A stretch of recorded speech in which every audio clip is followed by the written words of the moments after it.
Assalamualaikum warahmatullahi wabarakatuh. Alhamdulillah wassalatu wassalamu ala Rasulillah. Asyhadu an la ilaha illallah wa asyhadu anna Muhammadan abduhu wa rasuluh amma ba'du. Para mahasiswa semester 5 PAI Stayo ya, yang sangat saya banggakan. Alhamdulillah kita bisa melanjutkan perkuliahan kita lagi ya. Dan sekarang kita berada pada pertemuan yang ke-7 ya. Pada pertemuan yang ke-8 saya sudah menjelaskan mengenai sholat ya. Khususnya sholat 5 waktu atau sholat fardu 5 waktu. Nah, sekarang kita lanjutkan dengan topik baru, yaitu mengenai sholat berjamaah.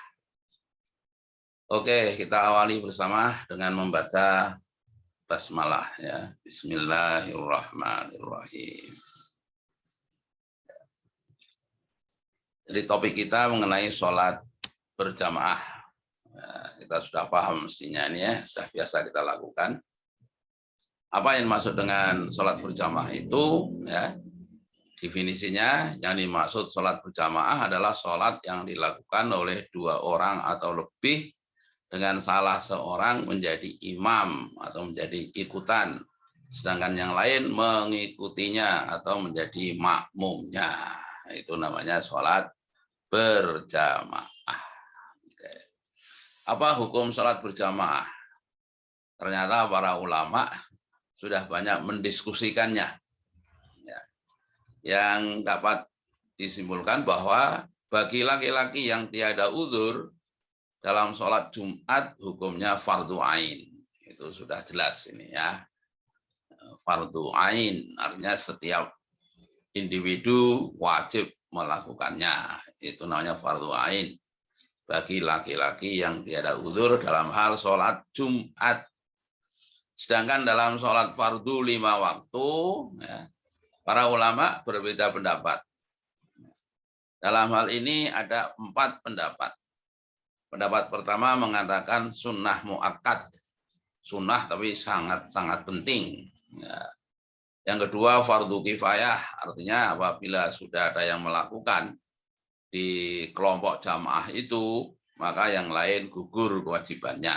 Itu namanya fardu kifayah.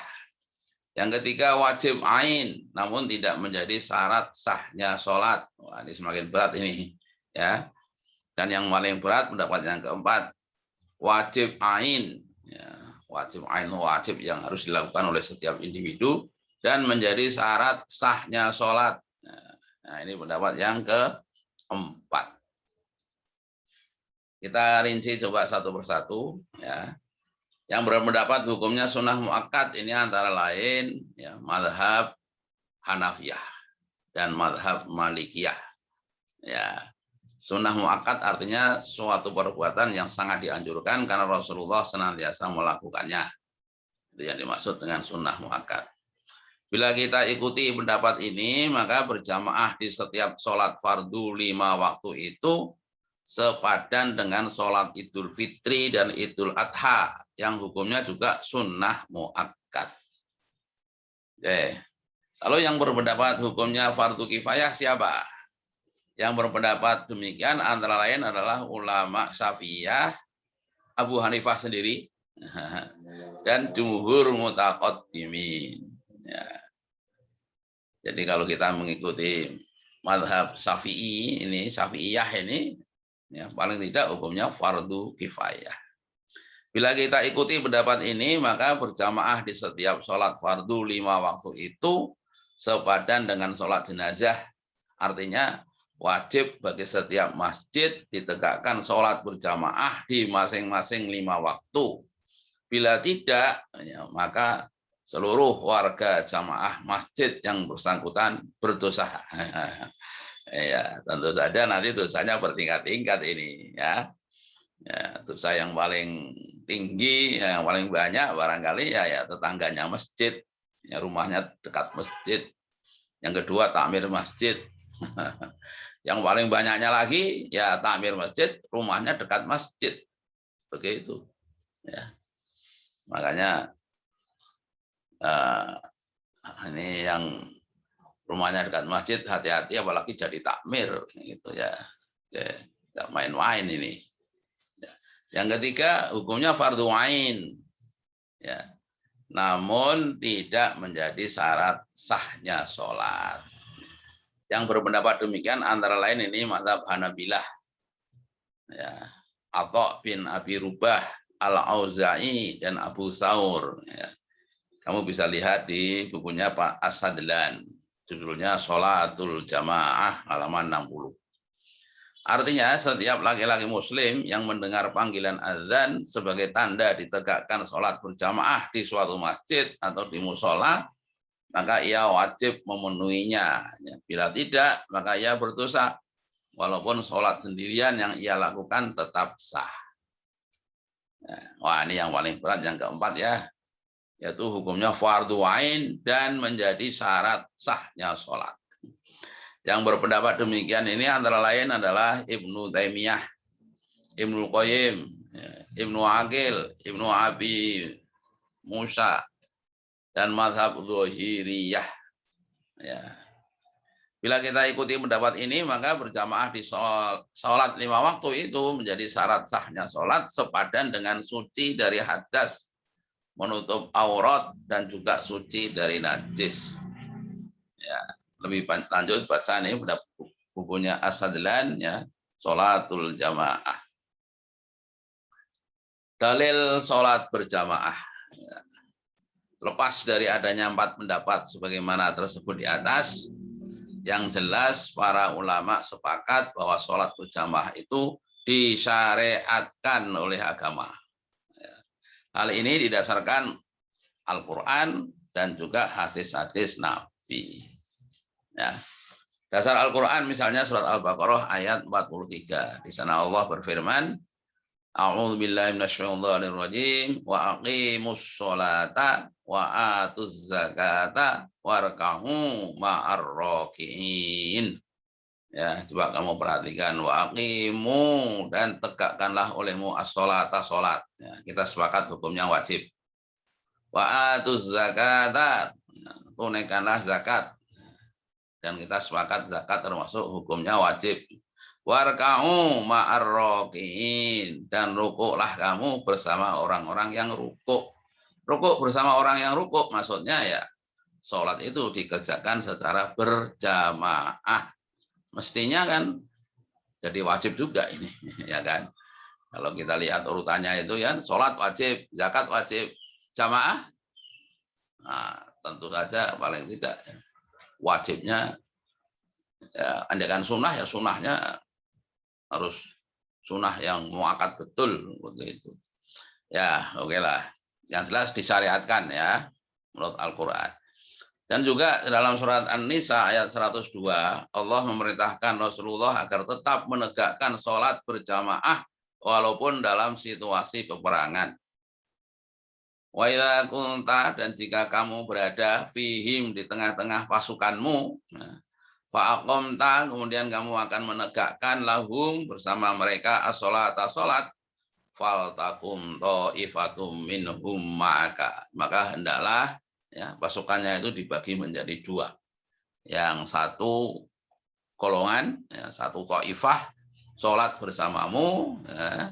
Kemudian yang separuh lagi, ya, yang sebagian lagi menjaga, gitu ya. Nanti gantian di rakaat pertama begitu, nanti rakaat kedua yang tadinya menjaga terus bergegas jadi makmum. Ya, saya tidak akan menjelaskan mengenai bagaimana tata cara sholat khauf, ya, sholat dalam peperangan, tetapi yang ingin saya tegaskan bahwa dalam suasana peperangan pun Nabi masih diperintahkan oleh Allah untuk menegakkan sholat secara berjamaah. Ya.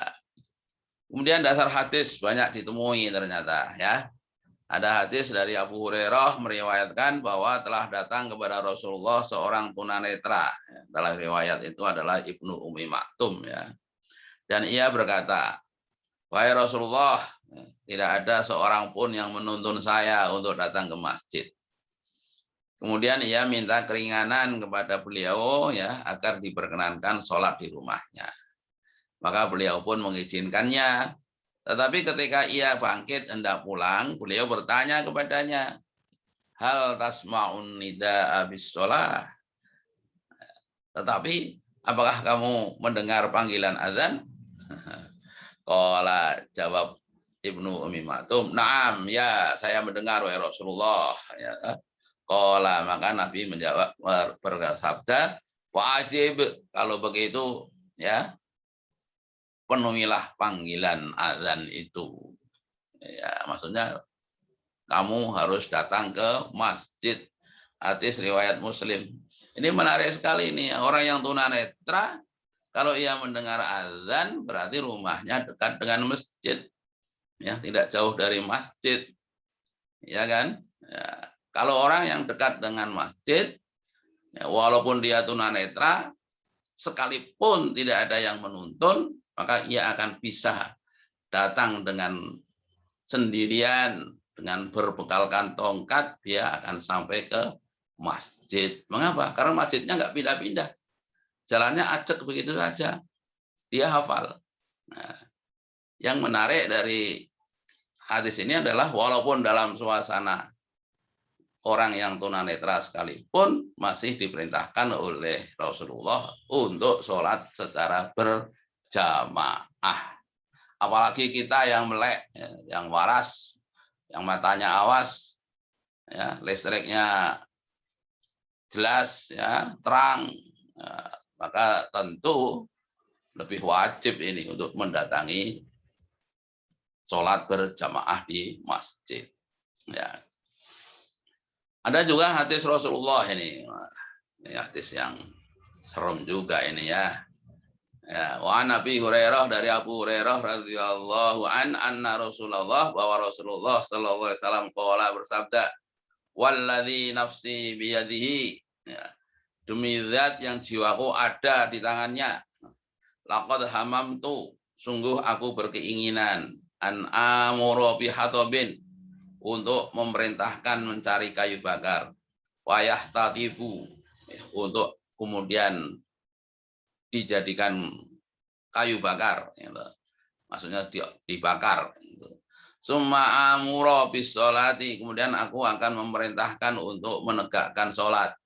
Wa yu'adzinu laha, ya, saya akan perintahkan salah seorang itu untuk azan. Summa amuro rojulan, ya, kemudian saya akan memerintahkan seseorang, ya, wa ya ummun nasa, untuk menjadi imam di tengah-tengah manusia, ya. Summa ukhalifa ila rijalin, kemudian saya akan menyelinap, gitulah ya terjemah bebasnya ya, nah, akan balik badan itu ila rijalin, pada orang-orang, wa uharriqu alaihim buyutahum, ya, kepada orang-orang yang tidak mendatangi sholat berjamaah, maksudnya begitu ya, kemudian akan aku bakar rumah-rumah mereka.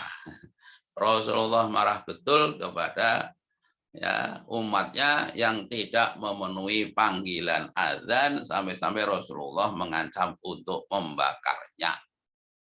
Nih ya. Sekarang saya jelaskan tentang keutamaan sholat berjamaah. Ya, ini bisa dilihat di dalam kitab Riyadhus Shalihin, ini saya ambil dari sana, ya, Imam Nawawi. Rasulullah bersabda, sholatul jamaati afdalu min sholatil fardhi bi sab'in wa isrina darajah. Sholat berjamaah itu lebih utama dari sholat sendirian dengan kelipatan 27 derajat. Artinya kalau sholat sendirian di rumah pahalanya 1000, sholat di masjid pahalanya menjadi 27.000. Maka iman-iman itu ya. Sholat sendirian pahalanya 1000, sholat di masjid pahalanya 27.000. Kalau sehari semalam 5 kali, berarti kalau sholat sendirian pahalanya 5.000, kalau sholat berjamaah pahalanya menjadi 27 kali 5, ada 135.000. Itu baru sehari. Apalagi kalau 10 hari, apalagi kalau sebulan, ya tentu perbedaannya sangat jauh. Ya. Kemudian juga khusus untuk sholat subuh dan isya. Ya.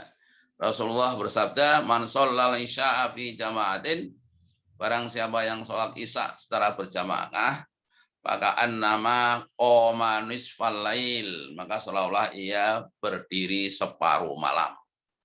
Wa man shollas subha fi jama'atin, barang siapa yang sholat subuh secara berjamaah, maka annama qomal laila kullah, maka seolah-olah ia berdiri sholat sepanjang malam seluruhnya. Hadis riwayat Muslim. Kemudian juga Nabi bersabda ini, ya, hadisnya sahih ini muttafaq alaih. Lau ya'lamuna ma fil atamati, andaikan para manusia tahu apa yang ada pada sholat isya secara berjamaah, wasubhi dan sholat subuh secara berjamaah, la atauhuma, niscaya mereka akan mendatangi sholat isya dan sholat subuh untuk berjamaah, walau habwan, walaupun sambil merangkak. Ya. Kemudian juga khusus barisan shaf pertama, ternyata luar biasa keutamaannya. Nah, kata Nabi, lau ya'lamun nasu, andaikan manusia tahu, mafin nidai, memenuhi pahala memenuhi panggilan adzan, wasofil awali, dan pahala mendapatkan shaf yang pertama. Summalam yajidu, kemudian mereka tidak akan mendapatkannya illa ayyastahimu, kecuali untuk dilakukan undian alaihi atas shaf pertama. Nah, itu maksudnya orang-orang itu berebut untuk mendapatkan shaf pertama, ya. Karena berebut, maka lastahamu, niscaya mereka akan melakukan undian. Ya, pimpah, siapa yang menang, nah, dapat bagian depan, yang kalah belakang, gitu ya. Ya, kalau kita malah santai-santai aja ini, ya, ini nggak tahu soalnya ini keutamaan mendapatkan shaf yang pertama. Oke. Semakin jauh dari masjid, semakin banyak pahala ternyata, ya. Ini hadis Nabi, inna azaman nasi ajron, sesungguhnya manusia yang paling besar dapat pahala fi sholati, dalam hal sholat, aba'atuhum, adalah mereka yang paling jauh ilaiha, untuk menuju sholat berjamaah, ya, mamshan, perjalanannya, ya, kalau dalam bahasa pesantren apa nih, mamshan, pelakune, muttafaq alaih, di tamyiz, ya. Kemudian juga ya, ini ya, Rasulullah bersabda juga, hadis riwayat At-Tirmidzi, idza ra'aitumur rajula, apabila kamu melihat seseorang ya tadul masajida, yang terbiasa dia menuju ada di masjid, washhadu, maka saksikanlah, lahu, untuk dia, bil iman, memiliki iman. Ya, jadi salah satu bukti seseorang itu punya iman itu adalah kalau ia rajin sholat berjamaah di masjid. Ya, ini mafhum muwafaqahnya. Tapi mafhum mukhalafahnya ya sudah diambil pengertian juga. Kalau kamu menyaksikan ada orang yang enggan berjamaah ke masjid, itu saksikanlah bahwa dia itu tidak termasuk orang mukmin, begitu ini ya, mafhum mukhalafahnya. Hati-hati ini. Enggan berjamaah sebagai tanda-tanda kemunafikan. Itu kata Rasulullah juga ini. Inna asqala sholatin alal munafikina, sesungguhnya sholat yang paling berat buat orang munafik itu adalah sholatul isya wa sholatul fajri. Sholat isya dan sholat subuh. Walau ya'lamuna ma fihima, andaikan mereka tahu pahala untuk mendatangi sholat isya dan sholat subuh, la atau huma walau habwan, niscaya mereka akan mendatanginya walaupun sambil merangkak. Hadis riwayat Muslim. Ya. Ini hal baru ya yang saya cantumkan ini untuk menjadi pengertian kita bersama. Wanita diperbolehkan berjamaah di masjid. Nah, kadang-kadang ada orang yang punya pendapat wanita tidak boleh pergi ke masjid. Nah, saya tegaskan boleh. Mengingat betapa besar keutamaan sholat berjamaah di masjid, Rasulullah SAW memerintahkan kepada para suami untuk mengizinkan para istrinya mendatangi sholat berjamaah di masjid, walaupun baginya tidaklah wajib. Nah, kalau wajib jadi repot nanti, ya. Misalnya punya bayi, kan, nggak ada tempat penitipan bayi, kasihan nanti masjidnya jadi kacau balau jadinya, karena banyak anak-anak yang harus masuk ke masjid. Nah, para wanita tugasnya menjaga anak-anaknya di rumah, maka dia tidak wajib untuk sholat berjamaah. Namun bagi yang tidak punya kerepotan, ya, tentu diperbolehkan untuk ke masjid. Maka hadis Nabi ini patut untuk jadi renungan kita bersama, ya. Nabi bersabda, "Idza sta'dzanat imra'atu hadikum ilal masjidi," apabila istri kamu minta izin untuk sholat berjamaah ke masjid, fala yamna'ha, maka janganlah dicegah, harus diizinkan, begitu ya kan. Ini kalau saya yang baca di sini jadi bunyinya bisa begini nih. Wahai para suami, ya, bantulah pekerjaan rumah tangga istrimu agar dia nanti punya kesempatan untuk ikut berjamaah ke masjid. Begitu ya, ini setuju ini para ibu-ibu, setuju saya kira ya, wanita-wanita setuju dengan apa yang saya sampaikan baru saja. Oke. Hadis Nabi yang lain juga mengatakan la tamna'u ima Allahi masajidallah. Janganlah kamu cegah hamba-hamba Allah yang wanita untuk berjamaah di masjidnya Allah. Walakin akan tetapi liyakhrujna, hendaklah ia keluar menuju masjid, wa hunna tafilat, hendaklah dia tidak memakai wangi-wangian, ya, rawahu Abu Dawud. Oke. Ya, saya kira ini dulu ya yang perlu saya sampaikan untuk memotivasi agar kita rajin, ya, untuk sholat berjamaah di masjid. Ya, nah, ini yang lainnya nanti ini akan kita lanjutkan pada pertemuan yang akan datang. Insya Allah, ya kan. Sampai sini saja. Wassalamualaikum warahmatullahi wabarakatuh.